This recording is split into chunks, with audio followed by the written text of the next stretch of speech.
Everton 2, Manchester United 2. How are you doing, Michael? Good afternoon. How did you see the game? Good afternoon. I know the game was frustrating, but what do you have to say about it? Especially the first half. Second half, Manchester United were better, but the first half was rubbish, my opinion. What do you have to say? Believe me, at a point, I felt like breaking my television screen. If I could have an access to some players to just, scold them on what they are doing wrongly. It was a very devastating first half for all Manchester United fans. You ought to join Ruben Amorim and break your team. What? You ought to join Ruben Amorim and break your own television. Believe me, I understand the frustration right now. I feel I was bitter. I was watching, I was like, what am I watching? Is this really football? The duels, nothing is won. The guys are not doing, I don't know, what is really the problem? They don't follow up. Nobody's moving ahead of the pitch for an attack. We're just stagnant. So to me, it was a very poor first half display. From the coach down to the players, from the coach, because to me, there's no longer excuse. No excuse for Amorim. He has been getting it wrong all the time, and this is time we have to now call him. Where did he get it wrong today? Where did he get it wrong today? Yeah, so he gets it wrong in his formation, just like I've said before earlier on when we spoke, right? You play to your strengths. You can't have a team that you're suffering from injuries, illness, and the rest of them. You don't have, your strong team, what you need to have, and then you're still playing the same formation. You're limiting yourself. That is life. You're limiting yourself. It's still football. You can't be. There was a time Manchester United under Alex Ferguson played 5 defenders in a pitch.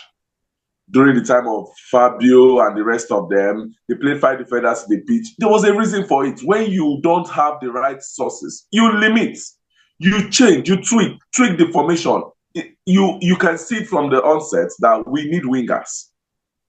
We don't have the wingers. You have Ahmad on injury, you're still benching Garnacho. Yes, he was poor last match.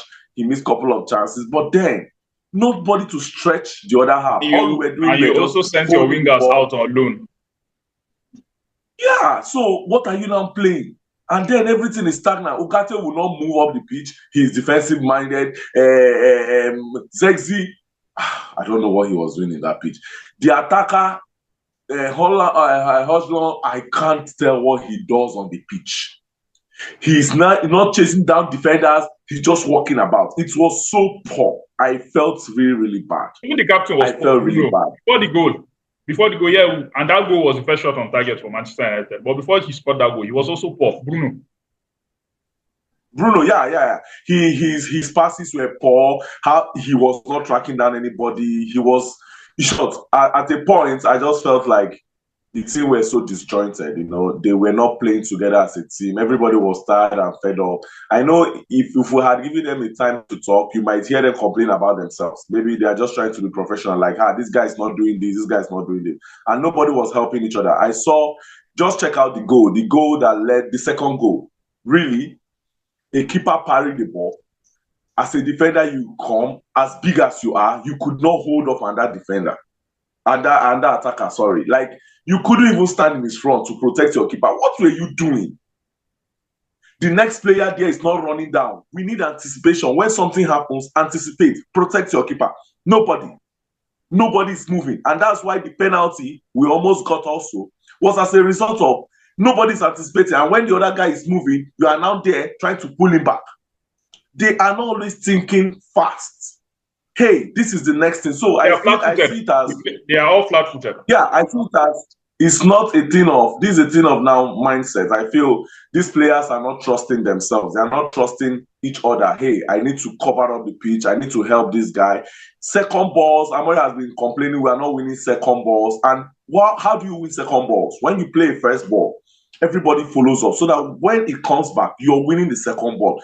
But when we play, all you notice is everybody sits where he is. By the time he's coming back to the opponent's player, and nobody is winning the ball. So that is just the challenge. We are not trusting ourselves. We are so confidence level is low. Hey, Dalot doesn't want to move off the pitch because he feels if I go, nobody covers for me, right? I don't want to be the one. But if you check, you really need to move off that pitch. If not, you're going to keep suffering defending the ball. The only person that moved on the pitch this time around was Dogu. Dogu was the only one trying to stretch the ball from the first half. Apart from that, nothing else. It was really so poor. Believe me, I don't want to keep complaining, but I've never seen the Manchester United this poor. And that's on the coach because he got it wrong from his formation. You need to really get the best out of your players. You need to know who to play and when to play them. So another question is, the main talking points, that was towards the end of the game. Or let me say, towards the end of the game, that Ashley Young's penalty incident. Was that a penalty for you? Or do you think they had got it right there? In as much as I'm a Manchester United fan, I really am excited at the draw, even if I'm not excited at what we played. But the fact is, it was a penalty. However, I think from different angles, you can give different decisions. Yeah. You can make different from different angles, whatever you make of it, it is a penalty. It was a clear holding and pushing. He dived. Okay, let me not use the word dive. He simulated more than what was done, but it was a clear penalty. That's just how it is. Just like a foul on their striker during the first half. He simulated more than what was done to him, but it is a foul. It doesn't stop it from what it is. So to me, I see it as a penalty because he was dragged down. He was trying to move. Well, that's Ashley Young. We know Ashley Young. If it was Bruno, he would have done the same thing. There are players, with this kind of customary attitude. They always try to and it's a football tactics, it's part of your tactics. Either you're frustrating your opponents or trying to make a call or shout so that the referee feels the impact. So we know Ashley Young, even right from his time in Manchester United, is someone where if you touch him a little, he exaggerates more. He makes it look like, but the fact remains, did you touch him? Yes. Was there a pull? Yes. Was he going for a goal-scoring opportunity? Yes. Those are the things you use to judge a penalty. So to me, it was a clear penalty from a honest point of view. But then, it is Premier League and then it's an early kickoff. Sometimes you expect these things. It's always a... So what do you have to say about Casemiro today?